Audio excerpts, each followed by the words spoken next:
Hello guys, tignan nyo sa labas namin na ulan. Teka lang, bubuksan ko yung pinto.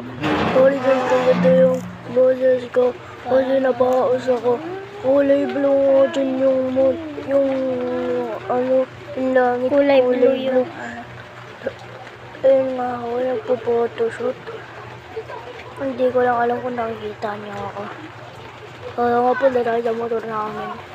kulay yellow. Pasok ko din, nakita niyo ba? Kulay yellow dyan, magkaiba yung Kasilaw. ayun guys, ako yun. Para naman sila, ayan, mga kinaw. Yun nga, yung kaibigan ko, si Jid, ganyan din yan, padadaan. Ayun na nga guys, nag-ayos ako buhok. Gagi, bugi yun, bugi. Para naman sila, ayan, mga kinawa. Bye-bye!